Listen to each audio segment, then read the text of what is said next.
दोस्तों आदाब नमस्कार सत श्री अकाल। आपका बहुत स्वागत है आपके अपने शो दानिश की ज़ुबानी में।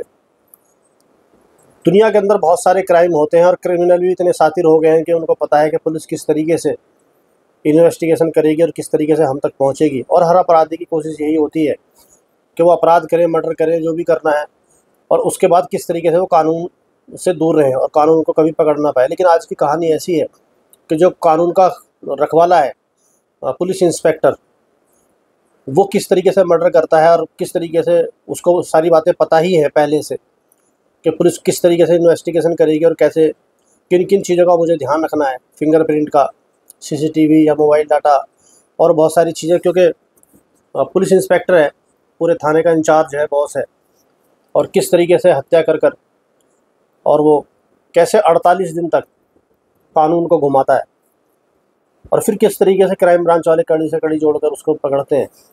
कोशिश करता हूँ सिलसिलेवार कहानी सुनाने की। कहानी है गुजरात की। गुजरात में एक महिला है जिसका नाम है स्वीति पटेल, और वहीं पर उसकी शादी होती है। और शादी होने के बाद जो उसके पति थे उसको वो अमेरिका लेकर चले जाते हैं।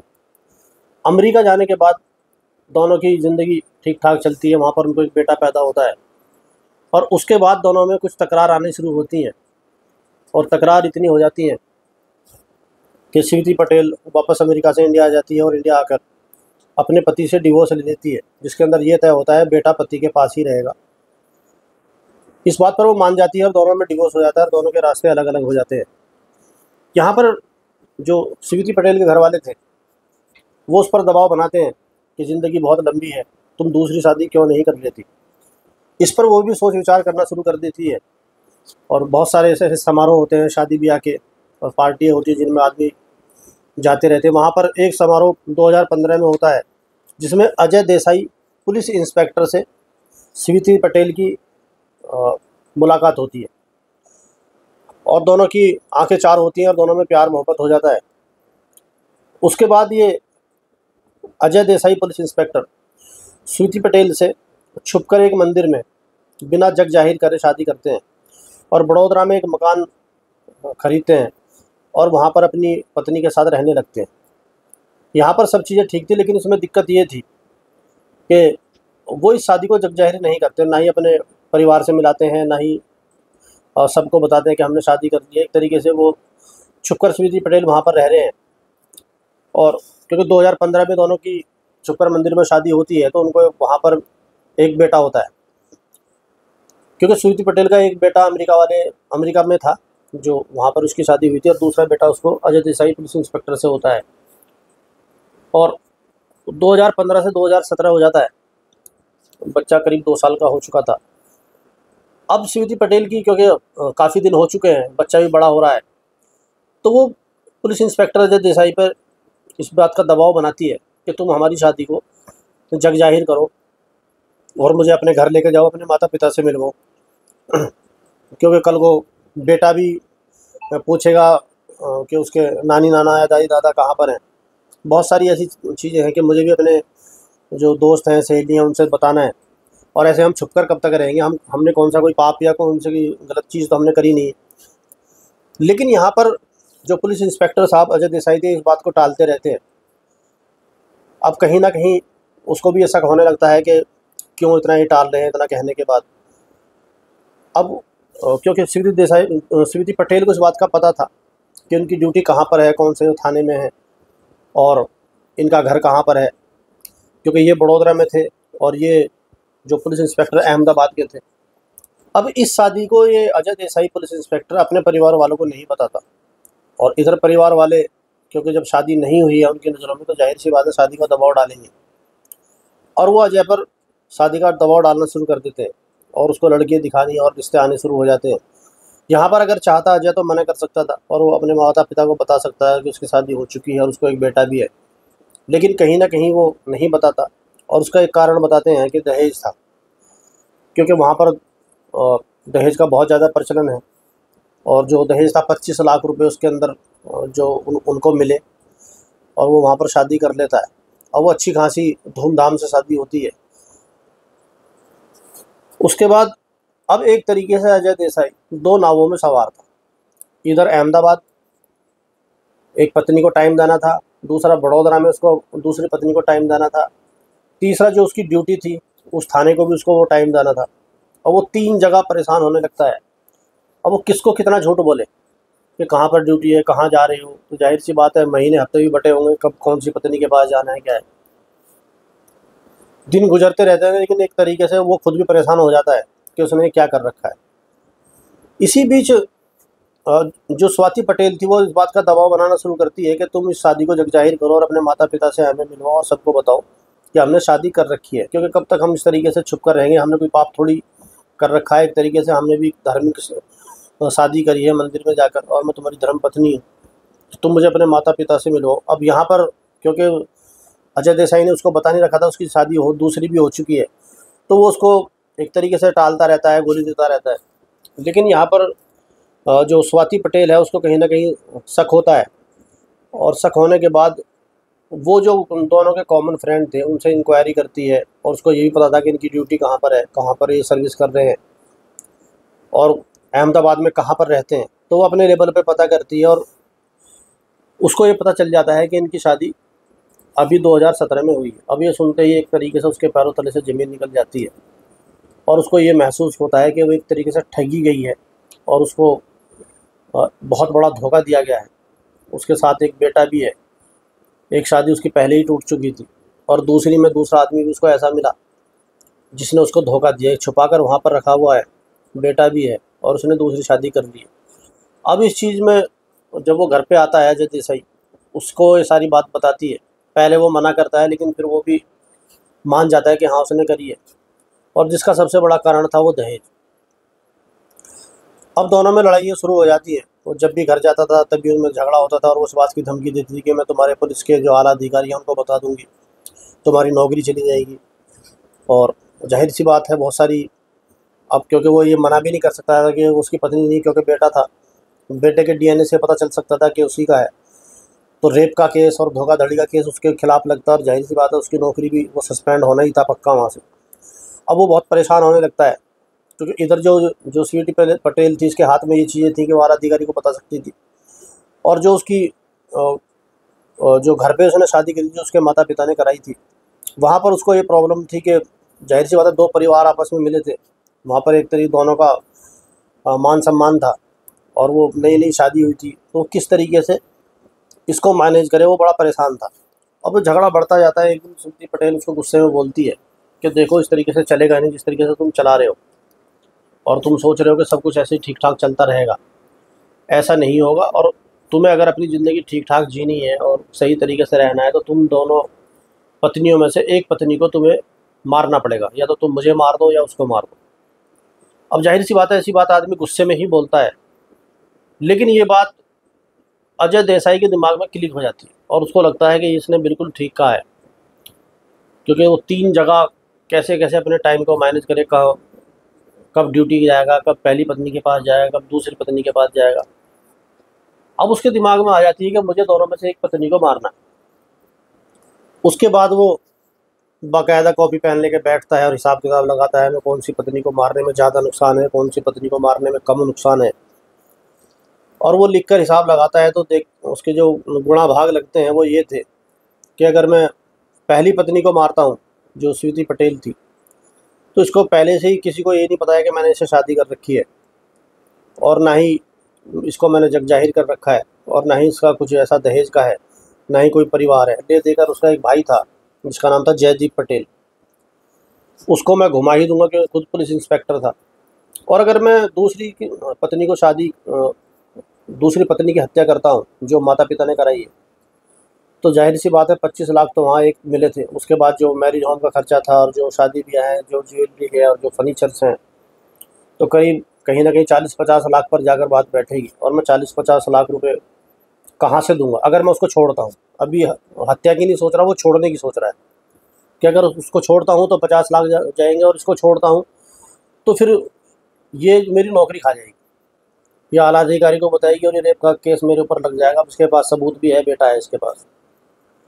उसके बाद फिर वो जो हत्या की सोचता है, तो हत्या में भी उसको यही लगता है कि अगर इसकी हत्या करता हूँ तो भी दिक्कत होगी, और इसकी हत्या करता हूँ तो कुल मिलाकर फाइनल वो ये करता है कि इसमें जो आसान टारगेट रहेगा वो ये जो स्वीटी पटेल है यही रहेगी, और वो इस बात को फाइनल कर लेता है।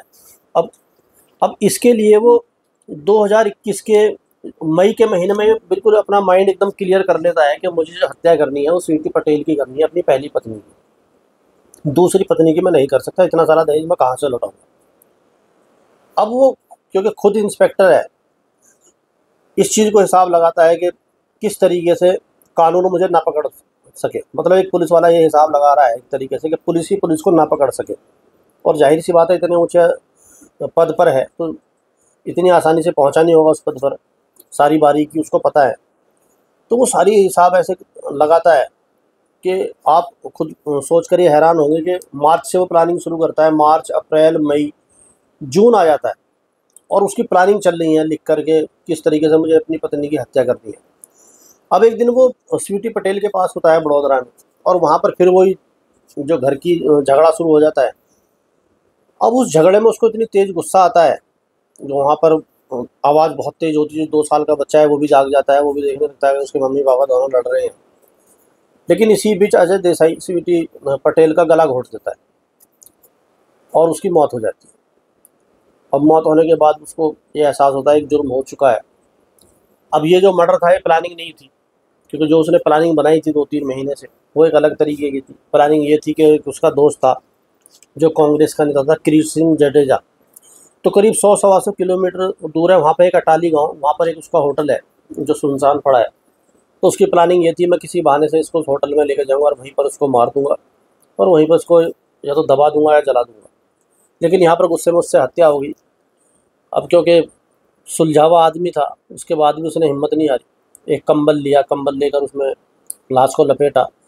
उसके बाद जो उसके पास जीप थी पुलिस की, उसके अंदर उस लाश को डालता है, और जो एक पास की सोसाइटी है 200-300 मीटर दूर, वहाँ पर जाकर उसकी पार्किंग में दीवार की तरफ को उसका जो, क्योंकि जीप का जो गेट ज़्यादातर बैक साइड से खुलता है पीछे का, तो बिल्कुल दीवार पर लगाकर उसको खड़ी करता है जो उसका गेट ना खुले। और उसके बाद वापस अपने घर आता है, सारी चीज़ें ठीक करता है। और उसके बाद जो स्वीटी पटेल के जो भाई थे जयदीप सिंह, जयदीप को फ़ोन करता है, जयदीप पटेल को, और उनको बताता है कि मेरा झगड़ा हो गया था पत्नी के साथ, तुम्हारी बहन के साथ, और वो घर से गुस्से से निकल गई।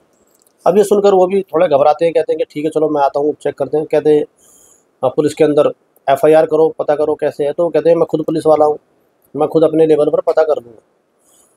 लेकिन फिर भी जयदीप पटेल को सब्र नहीं होता और वो वहाँ से निकल पड़ते हैं अपनी बहन के घर के लिए बड़ौदा में। अब यहाँ पर इसको पता था, जो पुलिस इंस्पेक्टर अजय देसाई है, कि उसको आने में कितना टाइम लगेगा, तो वो सारी चीज़ अपनी उसी हिसाब से करता है। उसके बाद तलाश शुरू होती है। पहले वो टाल मटोल करते हैं एफआईआर लिखाने के लिए जो अजय देसाई हैं, लेकिन जयदीप को लगता है उनके जो स्वभाव से, जो बिहेवियर से, ऐसा उनको ऐसा महसूस होता है कि इनका कोई ज़्यादा इंटरेस्ट है नहीं उसको ढूंढने के लिए, तो क्यों ना फिर एफआईआर कराई जाए। तो जो जयदीप पटेल थे, जो स्वीटी पटेल के भाई थे, वो जाकर थाने के अंदर एफआईआर करा देते हैं, कहते हैं मेरी बहन गायब है। अब इसके बाद में अब पुलिस अपना काम करना शुरू करती है, और ये बात जो अमेरिका में उसका बेटा था, अब वो काफ़ी बड़ा हो गया था, जहाँ से उसका डिवोर्स हुआ था स्वीटी पटेल का, तो वो वहाँ पर उस बच्चे को पता लगता है कि उसकी माँ गायब है। अब वो सोशल मीडिया पर अपनी माँ की फ़ोटो डालता है और उस पर लिखता है कि मेरी माँ को ढूंढा जाए। और वो जो वीडियो उसने बनाकर डाली थी, वो खुद कहता है, फ़ोटो डालता है, वो वायरल होती है। और वायरल होते होते वो वीडियो जो गुजरात के गृह मंत्री हैं जिनका नाम था प्रदीप सिंह जडेजा, वो वीडियो उन तक पहुंचती है। वो उस वीडियो को देखकर थोड़ा सीरियस लेते हैं, कहते हैं कि जो बच्चा है उसकी माँ गायब है और हमारे गुजरात में, तो इस केस का क्या हुआ। तो वो वहाँ के जो डीजीपी थे अजय भाटिया, उनको बुलाया जाता है और उनसे थोड़ा ये आदेश दिया जाता है किसी भी तरीके से इस केस को क्रैक करो, क्योंकि जो वीडियो है काफ़ी वायरल हो रही है और ये एक बदनामी की बात है एक तरीके से कि एक पुलिस इंस्पेक्टर की बीवी गायब है और आप उसे ढूंढ नहीं रहे हो। अब पूरा प्रशासन एक तरीके से जो स्वीटी पटेल को ढूंढने में लग जाता है। अब यहाँ पर पूरी इंक्वायरी हो रही है, सीडीआर निकाली जा रही है, देखा जा रहा है वो लास्ट टाइम कहाँ थी, किससे बात हुई, कैसे हुआ। जो अजय अजय देसाई हैं, इनकी सीडीआर निकाली जाती है, उसमें भी पहले पुलिस देखती है। तो जो उनका दोस्त था, ये कांग्रेस का नेता किरीट सिंह जडेजा, जो उसका होटल था अटाली में 100-125 किलोमीटर दूर, तो उनकी लोकेशन वहाँ की पाई जाती है। लेकिन उस टाइम वो पुलिस इतना ध्यान देती नहीं उस पर। लेकिन जब दबाव ऊपर से आता है, इसी बीच पुलिस को ये पता लगता है कि जो कांग्रेस के नेता हैं किरीट सिंह, इनके होटल से कोई लाश बरामद हुई है। अब पुलिस वहाँ पहुँचती है, वहाँ पर जाकर देखती है तो वहाँ पर लाश है जली हुई। उसको उठाया जाता है और पोस्टमार्टम के लिए पुलिस भेजती है। अब यहाँ पर जो सीडीआर थी, क्योंकि पुलिस के हाथ में पहले से थी, अब पुलिस उस सीडीआर को मैच करती है कि जो 4-5 जून की बात है, उस टाइम जो पुलिस इंस्पेक्टर हैं अजय देसाई, ये भी वहीं पर थे और लाश भी वहीं से बरामद हुई है। यहाँ पर पुलिस को जो शक होता है और पुलिस इंस्पेक्टर से कहते हैं, अजय देसाई से, जो क्राइम ब्रांच ऑफिसर होते हैं, वो कहते हैं हमें तुम्हारा नार्को टेस्ट कराना है, क्योंकि जो लाश बरामद हुई है वो वहीं से हुई है। अब क्योंकि नार्को टेस्ट में थोड़ी इजाज़त की ज़रूरत होती है, अगर आदमी मना करे तो वो फिर नहीं करा सकते। तो यहाँ पर ये क्योंकि खुद कानून के रखवाले थे, अजय कहते हैं कि नहीं, मैं नार्को टेस्ट नहीं कराऊंगा और मेरी तबीयत ठीक नहीं है, ये कहकर वो उसको टाल देते हैं। लेकिन यहाँ पर जो क्राइम ब्रांच ऑफिसर है, उनको इस बात का यकीन हो जाता है कि हत्या हो सकता है इसी ने करी है, क्योंकि ये किसी भी तरीके से सहयोग नहीं कर रहे हैं। पहले इन्होंने एफआईआर को मना करी, जो सीबीटी के भाई थे जयदीप, उसके बाद फिर अब ये नार्को टेस्ट भी नहीं करा रहे हैं। अब वो अपने लेवल पे क्राइम ब्रांच, पहले तो एक तरीके से ये कि भी उनको इज्जत दी जा रही थी कि किसी भी तरीके से उनसे ऐसी बात ना करी जाए। लेकिन यहाँ पर अब कंफर्म एक तरीके से पुलिस को हो चुका था। अब पुलिस के पास दूसरा रास्ता बड़ा अच्छा था। उन्होंने जो अजय देसाई और स्वीटी पटेल का बेटा था 2 साल का, और जो लाश होटल से बरामद हुई थी, उन दोनों का डीएनए कराते हैं और इत्तेफाक से वो दोनों का जो डीएनए वो मैच हो जाता है।